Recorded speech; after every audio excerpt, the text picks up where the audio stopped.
Spilling the tea this morning. JLR investigates. Come on in. Reporting from New Mexico. Come on in. Sebastian Rogers is still missing, folks. And I've been talking to lots of people about this case, getting some insight around the stepfather, about Katie Proudfoot, Christopher Proudfoot. Come on in. We're going to talk because we're going to talk about alibis. We're going to talk about discrepancies. We're going to talk about where was Christopher Proudfoot, the stepdad, into the night, the 25th into the 26th. Where was he for sure? Interesting. Come on in. Get yourself a cup of tea. Get yourself a cup of coffee. We are bright and early. It is just after 7:30 a.m. here, Mountain Time. I am in the mountains. And I can say that investigators have been speaking to people. Investigators in Tennessee have been speaking to people in New Mexico about the Sebastian Rogers case. People that know Christopher, and they want to know a little bit about Christopher and his treatment of children. I can say that. But we're not going to reveal names of people involved with cases here in New Mexico. Christopher Proudfoot is involved with a serious case in New Mexico. There is a lot of allegations against Christopher. Mistreatment of children, his ABUSE. It's bad, folks. It's very bad. And it was so bad, folks, that it drew Katie Proudfoot into the mix because she's been filing affidavits in the case. But this is interesting, folks, to say the least. But I wanted to talk about, as some of you might or might not know, the surveillance footage that Nick Barris, a reporter, was able to obtain in back of the home, from the back of the home of the Proudfoots. Stafford, they live on Stafford in Hendersonville, Tennessee. They're, looking, seeing some flashlights, one flick on, one flick off and whatnot. And that's good that that's out because it does paint a picture and about a timeline here, a little after 3 a.m.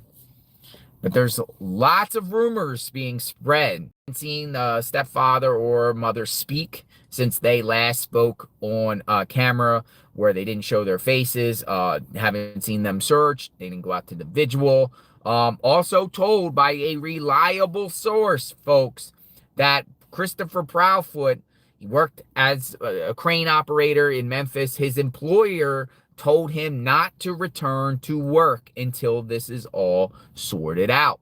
And that's kind of interesting when an employer basically is letting a employee go and saying, I don't think you should come back here until this is all sorted out. Why is that? Well, my sources have told me investigators are went to the job site where Christopher worked at to talk to employees, to talk to the employer, to try to get surveillance footage. Because the alibi, if Christopher has one, who claims he was in Memphis, out of town in Memphis, is sketchy to me. It's sketchy, most likely to law enforcement. It's probably sketchy to a lot of you. We want to find this young boy, right? This is interesting right here, and I want to share this because Christopher Proudfoot, responded to someone on Facebook in reference to where he was at. And I want to share this. Right here. And it says, Christopher, were you in Memphis all week until Katie called saying he was missing, or did you go back and forth? This is Christopher's response. I cannot give the details of the dates, but I can say that I was away from the house for a while and returned home as soon as I could from Memphis. Why can't you give details of the case? What is so secret about Christopher revealing where he was at and how he went back and forth? What is the problem here?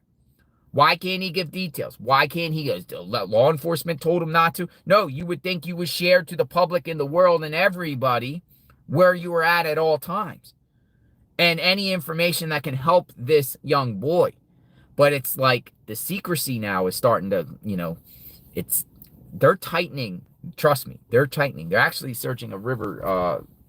They were searching a river in between the job of where Christopher worked in Memphis all the way out to Hendersonville in between. I think there was a place to get gas. Stepdad. Yeah, no, stepdad. We're talking about Christopher Proudfoot, the stepdad. But Nick Barris, he put out some information on this, and I want to just say what he put out there, because he got this footage, and I'm sure you guys seen the lights, right? You seen the lights flickering. I think this is big. I think this is part of the case. And maybe Katie Proudfoot was right when Sebastian left the house barefooted with a flashlight. But I don't think Sebastian left the house alive, barefoot, and with a flashlight. I think he was taken out of the house barefoot with people using flashlights. How about that? How about that? Because it's interesting about the neighborhood layout. And this is in back of the house. This is in back of the house. And Nick says, exclusive home security footage from the night Sebastian disappeared. A key part of the search for Sebastian is reviewing home security video from the Hendersonville, Tennessee neighborhood. Police are looking for any sign of activity. I've obtained exclusive video and I've confirmed is now part of the investigative file, and it appears to show two people near Sebastian's home the night the 15-year-old disappeared more than 2 weeks ago. The video is from early Monday morning, February 26, a few hours before Katie reported him missing. There is no timestamp on the copy I obtained, but I'm told the video is around 3:30 a.m. And the video is authentic. Unfortunately, there's not much to see in the pitch black other than two specks of light moving in the area near Sebastian Rogers' home. It is believed Sebastian left the home barefoot with the flashlight, likely between midnight and 6 a.m.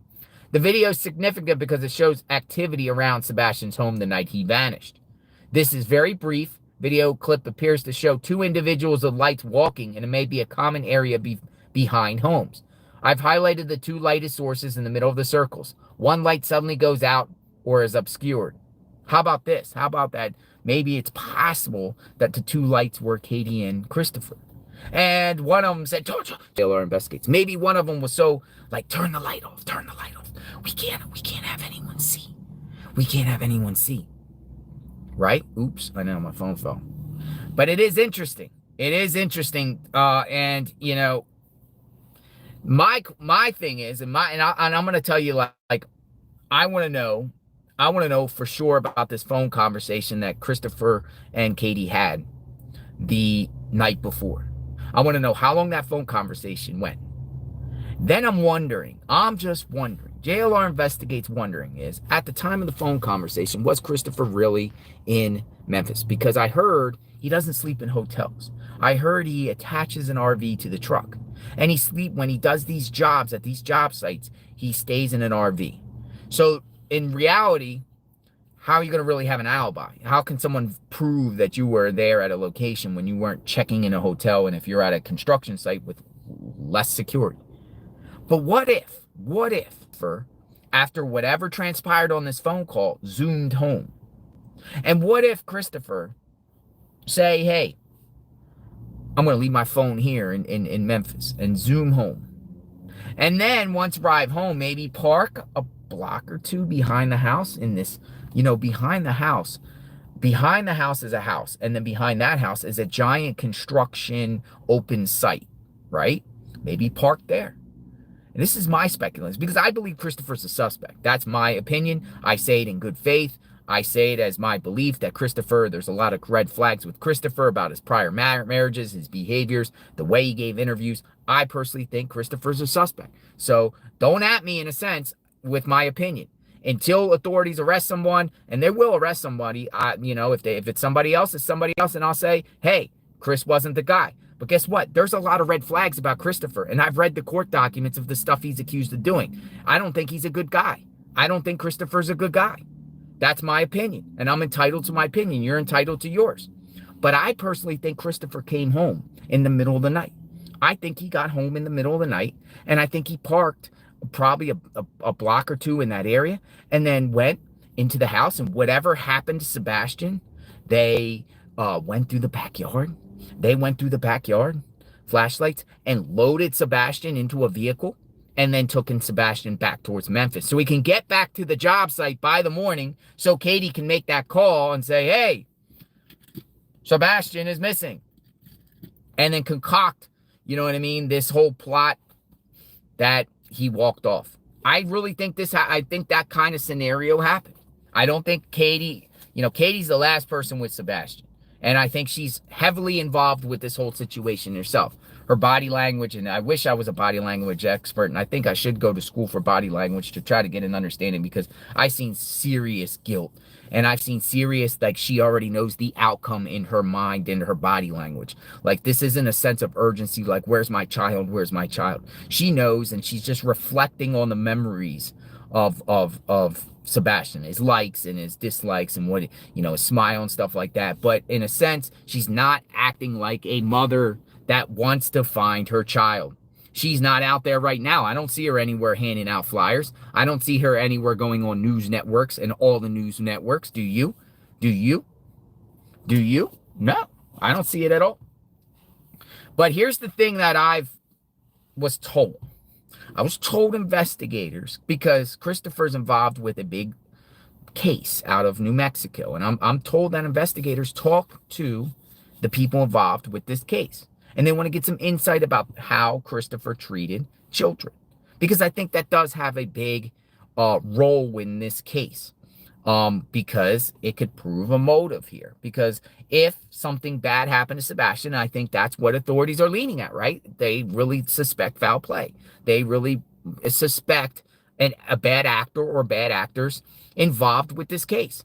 And the likelihood of a stranger going to Sebastian's house in the middle of the night and luring him out of the home is probably slim to none. I've even heard the theory that, maybe Sebastian was on the internet and someone catfished him, and he went out and met somebody up. No, that didn't happen. It's the people the closest. It's the people closest. What's for breakfast today? Coffee. I don't have breakfast this morning. I don't have breakfast this morning, but we're laying out breakfast for this case. We're serving breakfast on the Sebastian Rogers case and bringing public awareness. Now, I want to show you something. I want to show you Stafford Court, because I'm going to show you just like what we were showing, like right there. See that dot? Well, you see all this area, this construction area. Well, the dot is back there is in the back of the house where the so-called 3:30 a.m. surveillance was taken. I'm just wondering, whoever did this, and I personally think Christopher and Katie are involved all the way up to their eyeballs, took Sebastian out of the house and took him across the street to this area here, and then put Sebastian maybe in a vehicle and then took him somewhere. But it's where? Because I don't think Sebastian is anywhere in that Hendersonville area. I think he's somewhere personally between Hendersonville and Nashville. I think he's somewhere in between. And some people suggested, and I'm going to show you a comment, that he could be in a place called Jackson, Tennessee. Because Jackson, Tennessee, I'm going to show you. Jackson, Tennessee is on the way to Memphis.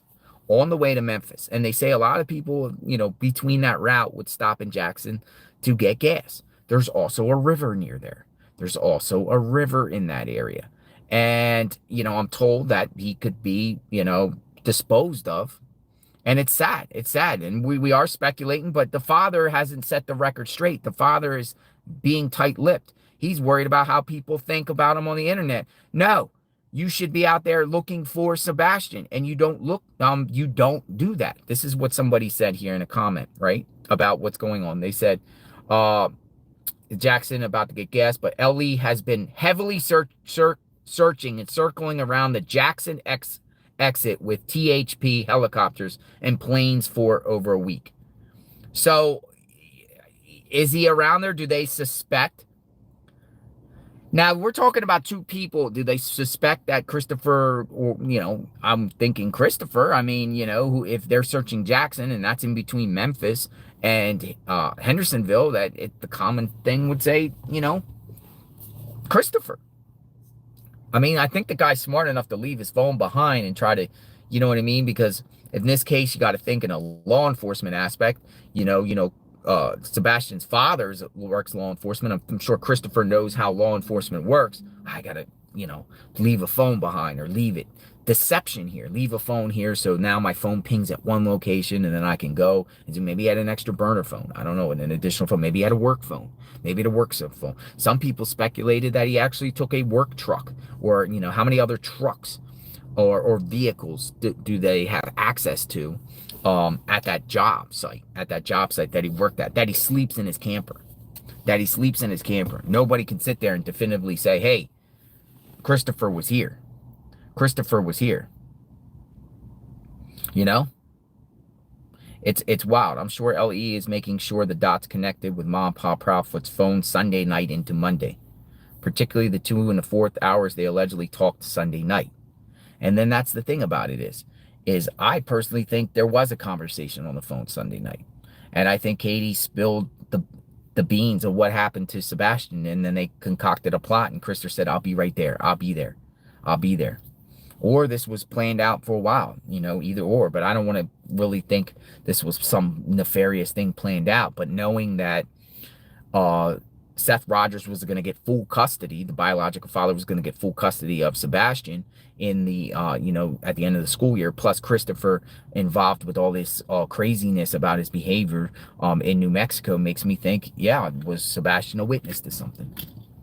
It'd be sad to think if it was that extreme, or was it just an accident that happened in that house that night? And Katie, who worked in the military, brings armor or brings security and does electrical work. She called Christopher, and they have a pact together, and they have a love and bond. And he assisted her.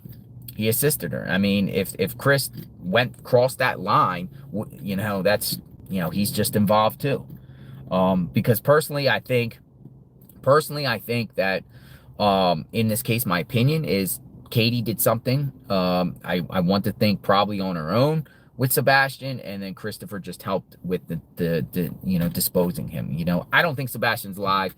You guys can go. You never give up hope.